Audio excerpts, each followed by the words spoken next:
Hi, my name is Rudy Coronel with Realty One Group out of Goodyear, Arizona.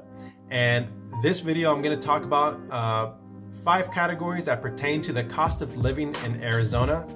But quick disclaimer here, I will be focusing on the fastest growing county in the state and subsequently the nation. Stay tuned.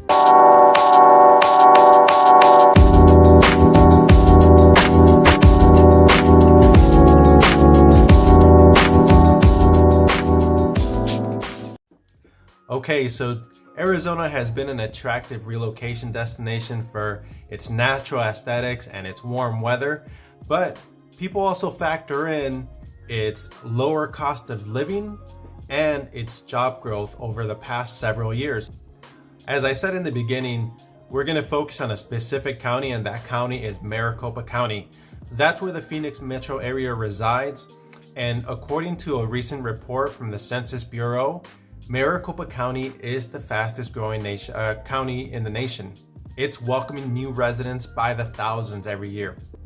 All right, so let's start off with housing.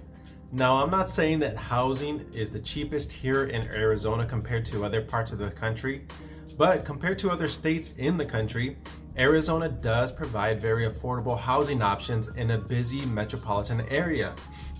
But there is a caveat to all this.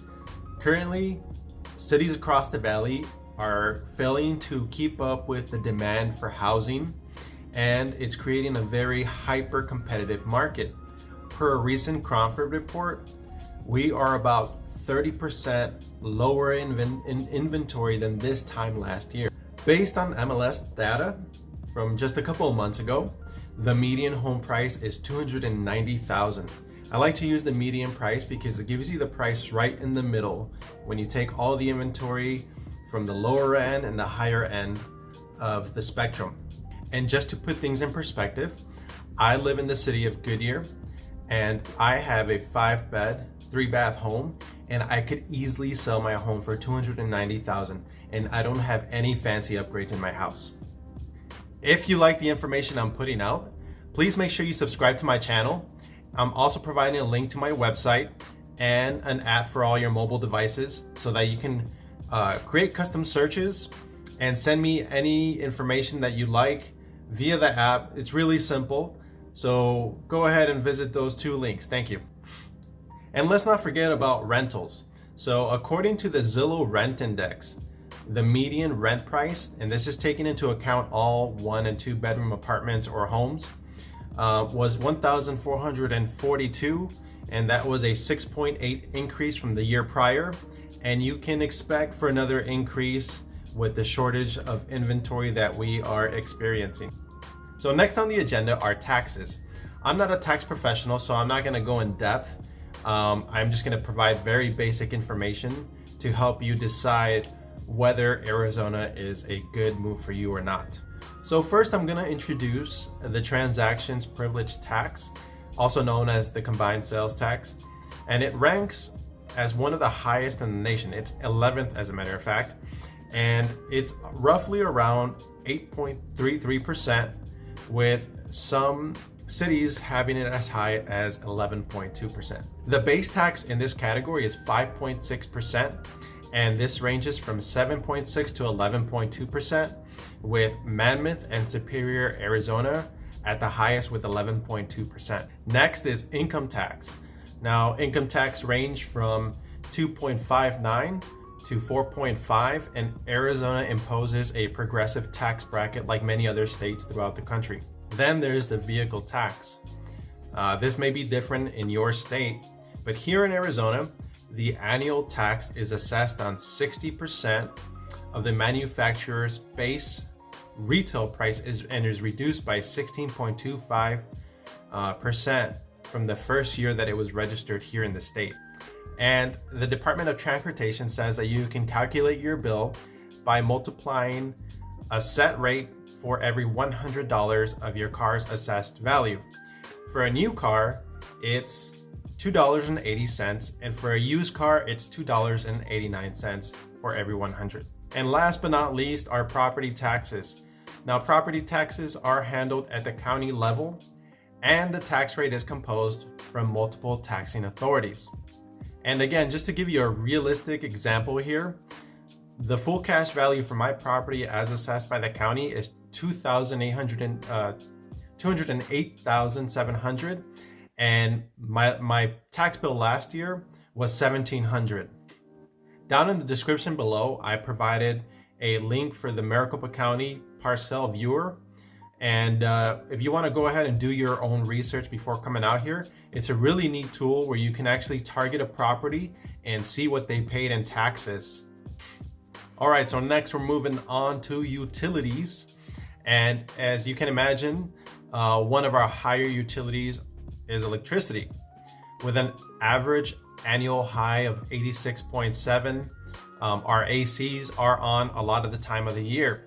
And according to NerdWallet, the average electric bill here in this state is $128.40. Now, that can vary depending on time of use plans, cost savings plans, and if you have solar panels installed. So just an idea, but again, it's variable. And in the description below, I am providing a link to APS and SRP, which are the two service providers, so that you can do your own research if you'd like. According to the Water Infrastructure Finance Authority of Arizona, the average water bill is $48.18 for every 7,500 gallons used. And in conjunction with that, the average sewer bill is about $41.60, with a combined total of approximately $90 for your water and sewer. So this is the Water Infrastructure Finance Authority of Arizona website. There's a link on the top there, just in case you guys want to look at other cities.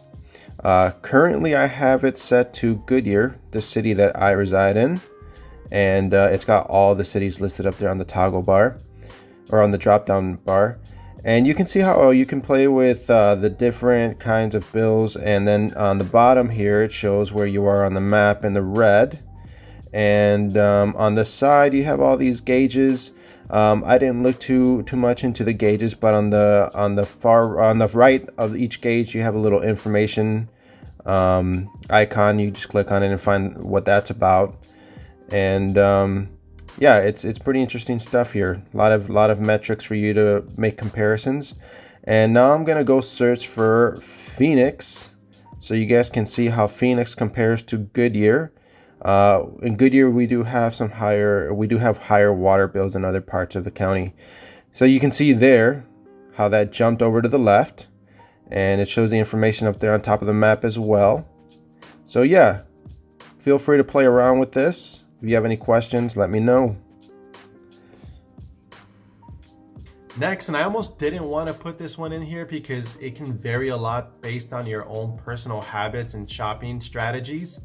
But food is the next category, and I found through NerdWallet that it can vary, from state to state, but it's generally, based on my own research, it's generally between 2 and 22% cheaper than other large metropolitan areas that I looked into. And I'm providing that link to the website that I visited. It's called the wage comparison tool, and you can play around with that if you'd like. And lastly, I wanted to throw in gas. So the current gas prices here in Phoenix are about $2.96. In Tucson, a little cheaper at $2.43, and you're looking at $2.57 in Flagstaff. Again, my name is Rudy Coronel with Realty One Group out of Goodyear, Arizona. If you got any value whatsoever from this video, please hit the subscribe button. Also, if you have any comments or questions, please leave them in the comments section. My contact details are in the description of this video, so you can also reach me that way. I look forward to providing you more value as my videos come out, and have a great day. Thank you.